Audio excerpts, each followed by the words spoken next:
Stop scrolling. This might be the most important conversation you have ever had, and I need you to go sit down and get ready to listen because we've got a lot to unpack today. Before we jump into this, let me ask you a question. Have you ever shrunk yourself to stay safe at work? Have you ever smiled through manipulation and called it teamwork? Have you ever carried the weight of other people's dysfunction to survive the day?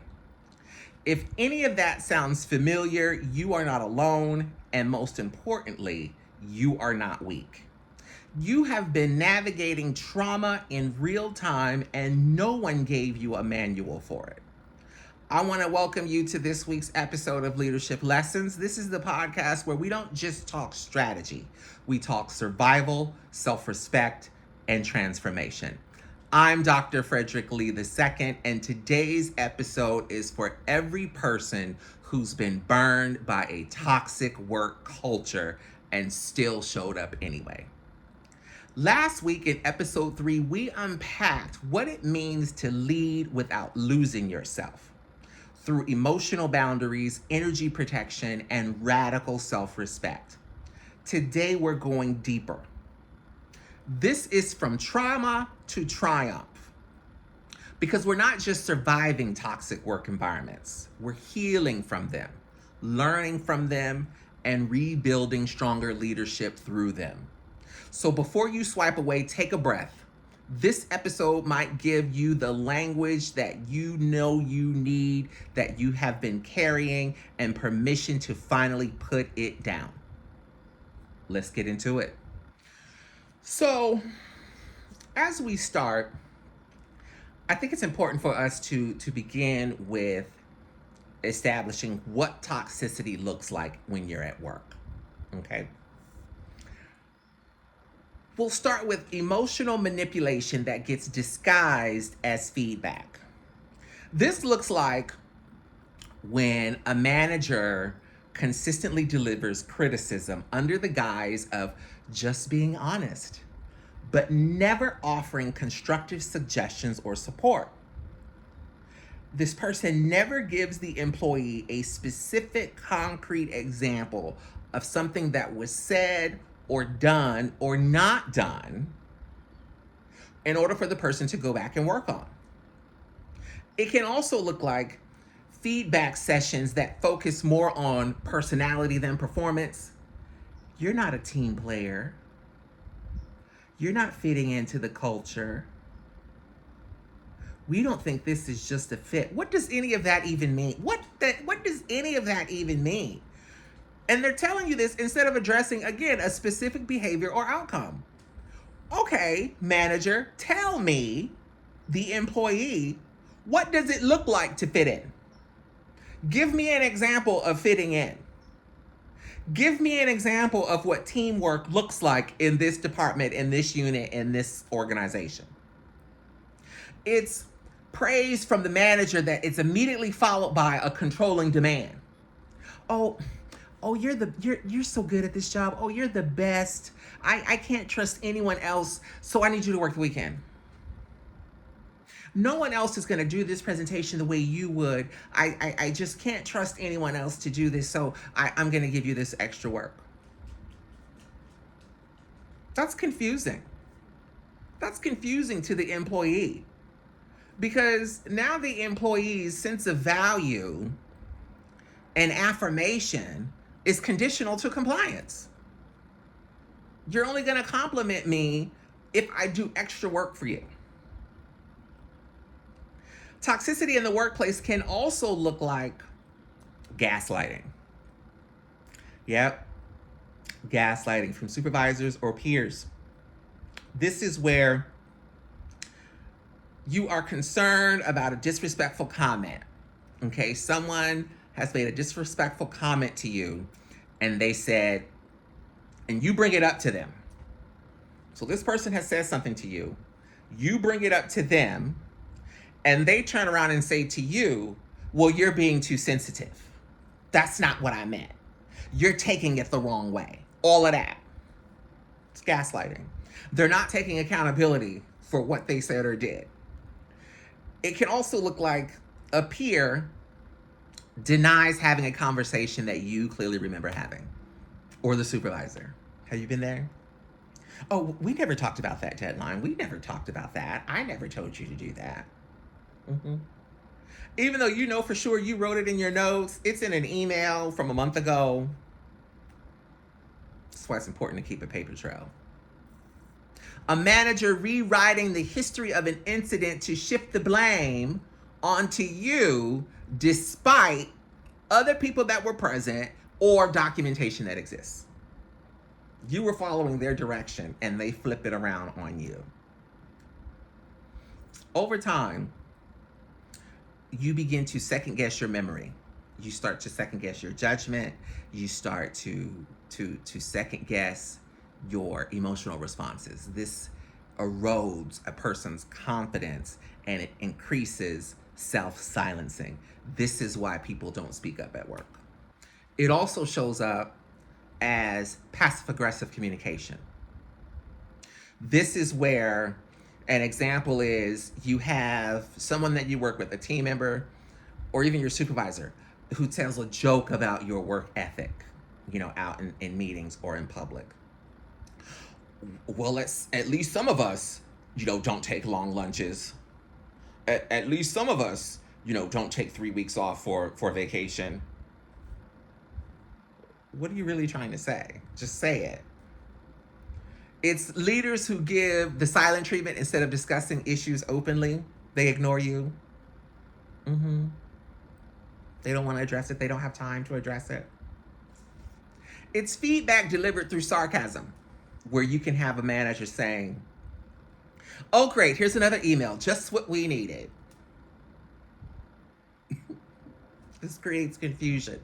This creates anxiety and emotional tension. As an employee, you're constantly left reading between the lines instead of receiving clear communication. It could be withholding resources, support, or recognition. All of this leads to toxicity in the workplace. This looks like you're constantly left off email threads that affect your work. "Oh, I'm sorry I didn't. Oh, I thought I included you. Oh, it was my oversight." Or you are denied access to tools and training that other people have received.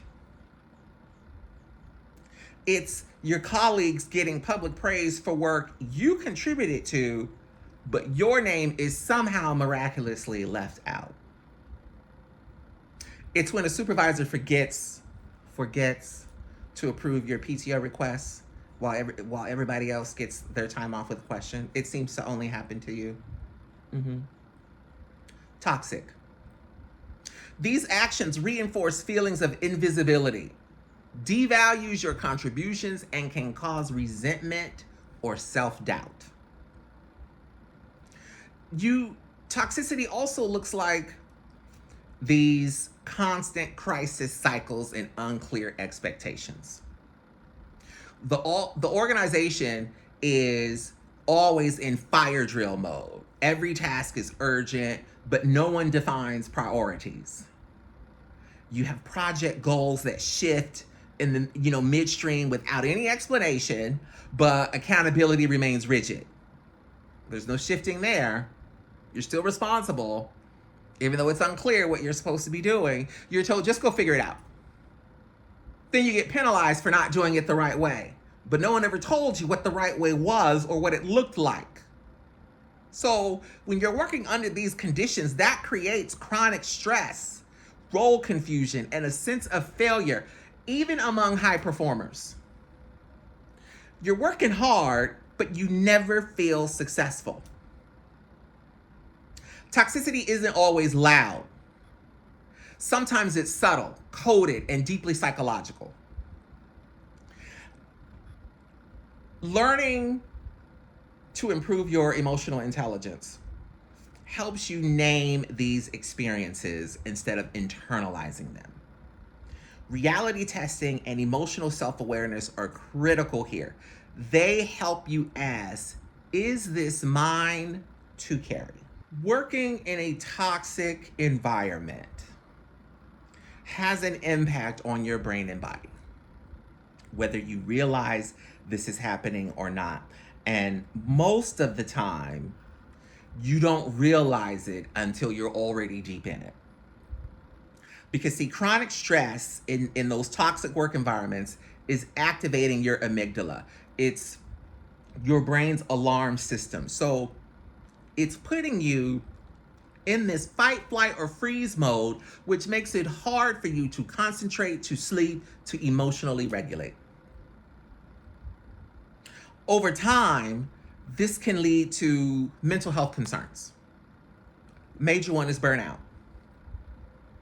Burnout is a state of physical, mental, and emotional exhaustion that is caused by prolonged stress. You have been in this stressful state. Your amygdala has been activated for a period of time. And it's especially when you feel overworked, undersupported, or constantly on. Burnout looks like, and again, you don't know that you're burnt out until you're already in it. You're already in it. You don't, it's not like, oh, I feel it coming, unfortunately, right? You're in it. You're in it when you dread going to work, even if you once loved it. You know, that's you laying in bed, the alarm goes off, and you just lay there for 10, 15 minutes. Or, you know, you drive to work and you arrive and you park and you just sit there contemplating your life choices. It's you being emotionally drained after doing basic tasks at work. Basic tasks drain you. You feel detached, you feel irritable, you are unmotivated. You're rested, but you never feel restored. It's as if the weekend didn't happen. You wake up on Monday morning and you get to work and yesterday was Friday. You're doing more, but you're feeling less, and your performance no longer brings you pride. It only brings you pressure. That's burnout. Depression and anxiety can also come from working in a toxic environment. Depression and anxiety are mental health conditions that often develop or worsen under chronic stress, invalidation, or pressure to suppress your emotions in the workplace.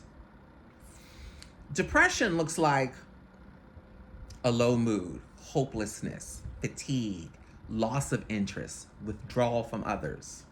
You don't want to socialize, you don't want to go out, you don't want to go have dinner, you're not going to happy hour. You're tired all the time. Things you used to like to do, you don't want to do anymore. Anxiety. Anxiety looks like you're constantly worrying about something. You have these racing thoughts. Your mind never stops running. You're irritable. You're restless. You have trouble sleeping. You have physical tension somewhere in your body. You're constantly on edge or checked out. You may look high functioning on the outside, but on the inside, you're overwhelmed or you're emotionally underwater. You are drowning. You are drowning. And if you don't do something about it, it will only get worse. Toxicity in the workplace can also look like emotional numbness, where you put on a protective coping response, where your brain and body shut down emotional responses to avoid pain or overload. You're just numb. You feel disconnected from your work or others, even from yourself.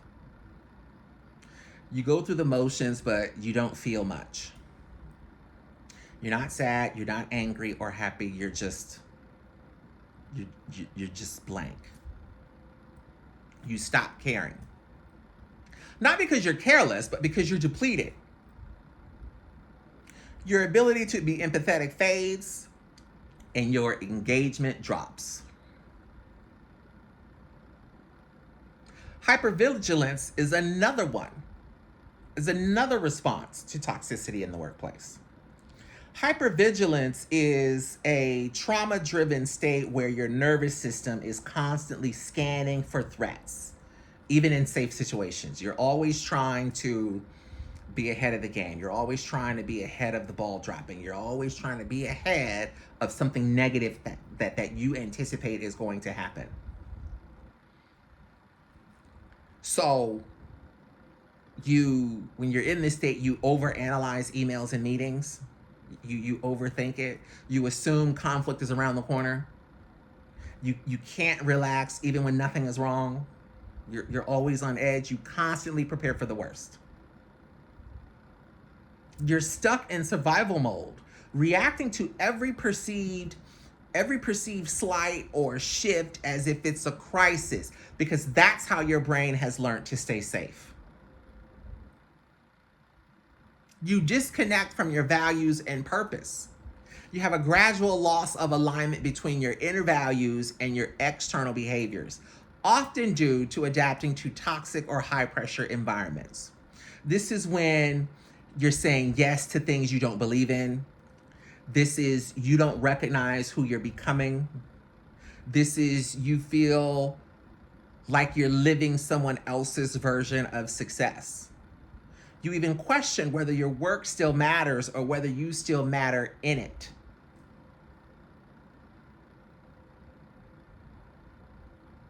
The red flag here is you're achieving goals but losing yourself.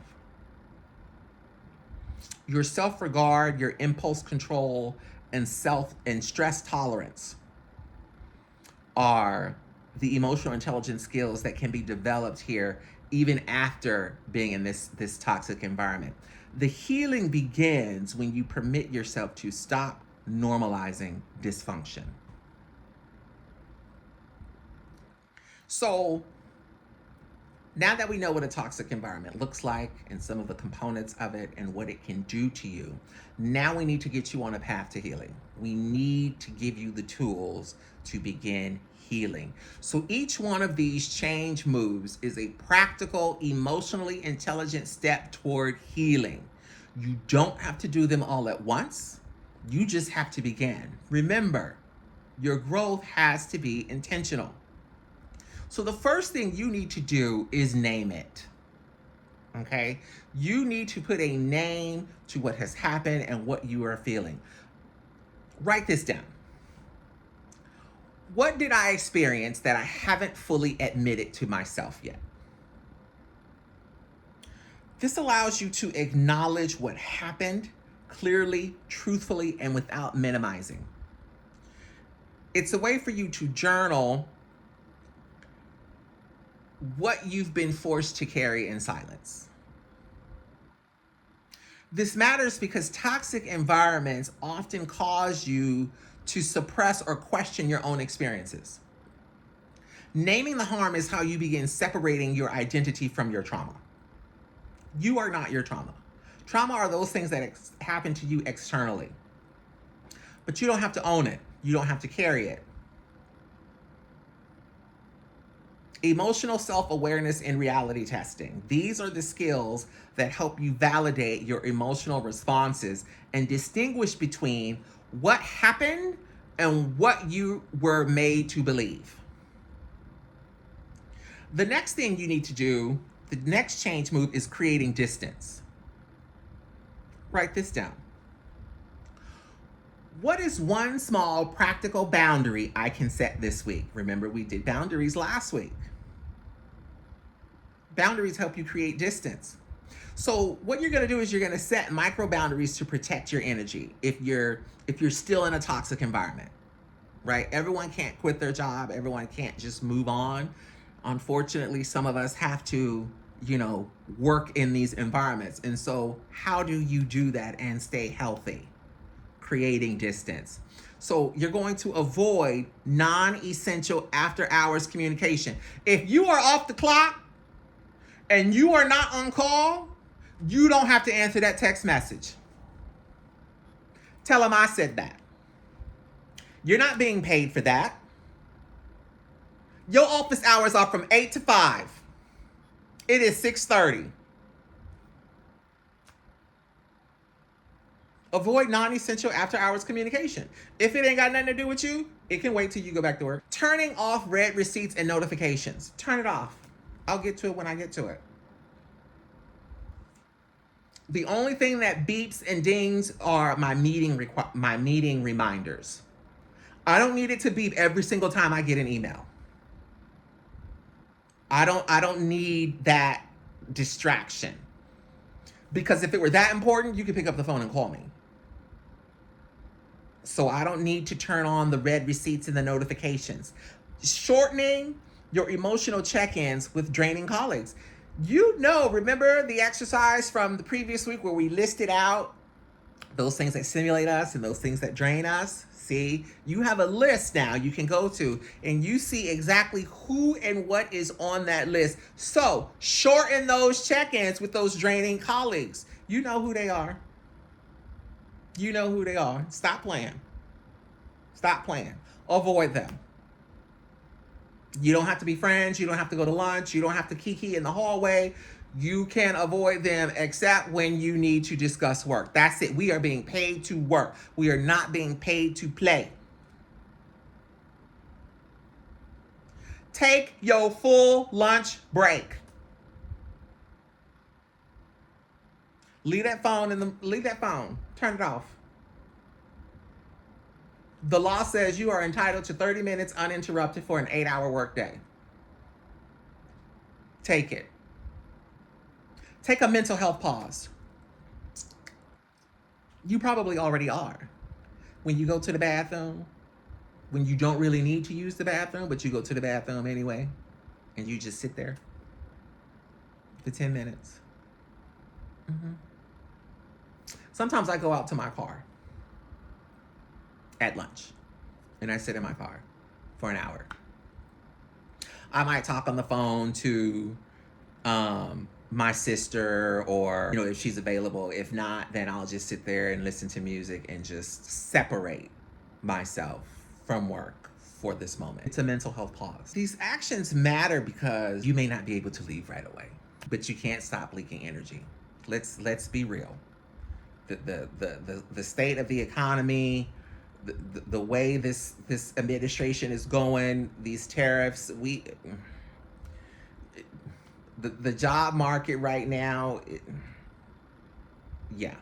it's like dating. You don't want to be out there. You don't want to be out there.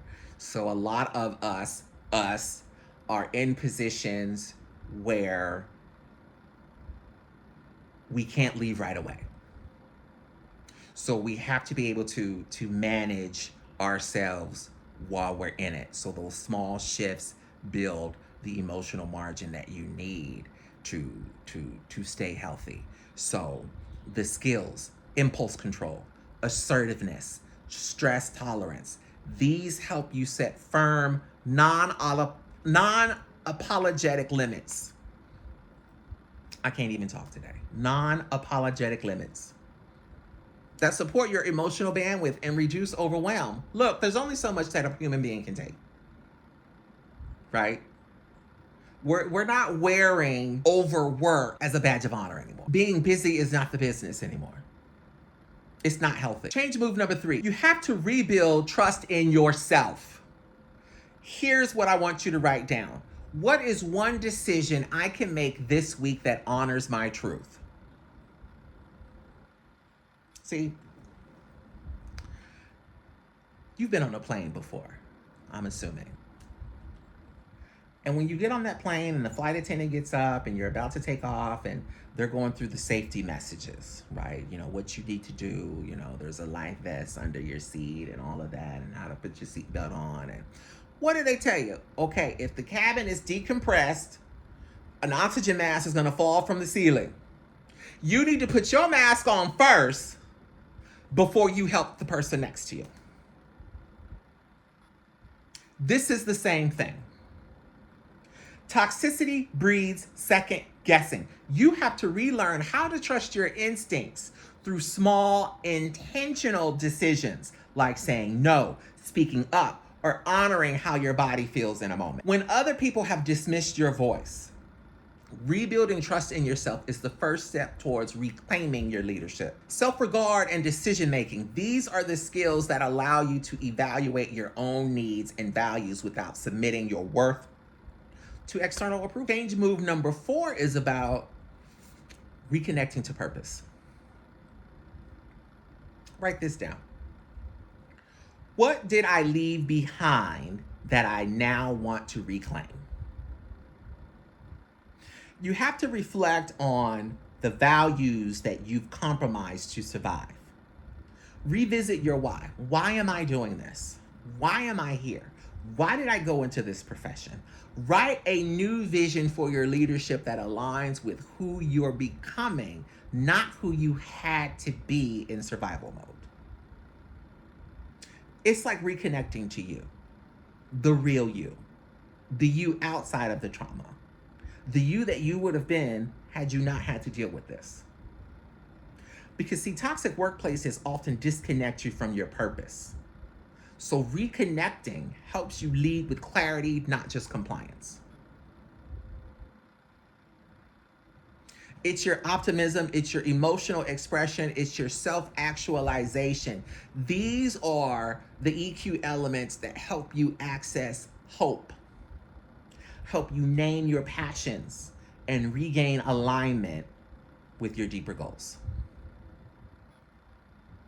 Change move number 5. You've got to find safe mirrors. Here's your prompt. Write this down. Who sees me clearly, and how can I make more space for that connection? See, you need spaces where your truth is validated and your healing is not questioned. This is where you intentionally seek out a coach, a therapist, a support group, or community where you can go and reflect on your strengths. Healing in isolation is hard. Safe mirrors help you rewire the belief that your pain was your fault and that your success must come through suffering, because that's not true. Empathy and interpersonal relationships, these are the skills that allow you to cultivate healthy relationships where mutual support, truth-telling, and connection replace silence and self-doubt. Here's what I want you to reflect on. You cannot heal from what you will not name. You cannot rise if you keep shrinking. And you cannot reclaim your leadership until you start trusting your voice again. These change moves aren't about rushing to get over it. They're about creating space to move through it with intention, tools, and truth. The only way out is through. You have to move through it. Empathy isn't just for other people, it's for yourself. Treat yourself like someone worthy of patience and restoration. Now, this is where I want you to pay attention. If you haven't been paying attention to anything I've said this whole entire time, now is when you need to listen. Because I want you to hear this part. Triumph doesn't mean pretending it didn't hurt. It doesn't mean putting on a brave face, minimizing your pain, or pushing through like nothing ever happened. Too often, in toxic workplaces and high-pressure environments, we're taught to package our trauma in professionalism, to downplay harm in the name of being a team player, or to keep quiet to protect our careers. But that's not healing. That's performance. Real triumph means being honest about what you went through and choosing not to let it be the final chapter. It means reclaiming the narrative, telling your story not as a victim, but as a survivor, a strategist, and a leader who grew wiser through the wound. Now, let me be clear. You are not defined by the dysfunction you tolerated. You are not the sum of someone else's inability to see your worth. You are not broken because you had to bend to survive.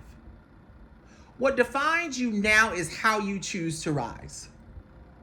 With what wisdom, with what boundaries, with what clarity, with what sense of self are you reclaiming after all that noise and nonsense? This is emotional intelligence in action. This is resilience, not just a fancy buzzword, but a lifestyle. This is self-awareness that says, this environment shaped me, but I get to choose what I carry forward. So let your story become your strategy. Not something to hide, but something to build from. Use it to make decisions rooted in purpose, not fear. Let your healing sharpen your leadership. Let it teach you how to lead with compassion, but not overextension. With empathy, but not exhaustion. With vision, but not validation seeking. Let your boundaries be your blueprint. Boundaries aren't just about saying no. They're about saying yes to the version of you who's done shrinking. I'm done tolerating harm. I'm done internalizing other people's dysfunction as my responsibility. You didn't just survive that toxic workplace. You learned something. You saw what you don't want. You finally heard the voice that you have been silencing. You discovered where your line is, and now you get to draw it on purpose. Because here's the truth. You are not here to prove your worth. You are here to protect it. That is triumph. And it starts when you decide that healing isn't a detour from leadership, it is the leadership. Let's lead differently. Let's lead whole. Let's lead healed. As we conclude this episode, your prompt for the week. What's one boundary or truth you're finally ready to honor now that you've named the impact of that toxic work experience? Now, don't just think about it. Write it down. Speak it out. Post it in the comments. Your healing deserves a witness. It's time to stop suffering in silence. It's time to form a community, and this is how we're going to do it. If this episode stirred something in you, let that be your sign. You don't have to carry it alone. I work with people like you, navigating high-pressure environments, rebuilding self-trust, and learning how to lead without losing yourself. Let's connect. Send me an email, info@mrchangeyourlife.com, or find me on social media, @Dr. Fredrick Lee II on Instagram and Facebook. If this resonated, I need you to like this episode, comment with your takeaway, share it with someone who's still healing while trying to lead, and subscribe so you never miss a moment of clarity, truth, or transformation. In our next episode, we're going to talk about microaggressions in leadership, naming the cuts you were taught to ignore. We will unpack what too many leaders have been taught to tolerate and give you the tools to stop normalizing harm in silence. Until then, I need you to remember, change is constant, but growth is intentional. I'm Dr. Fredrick Lee II, and this has been your leadership lesson.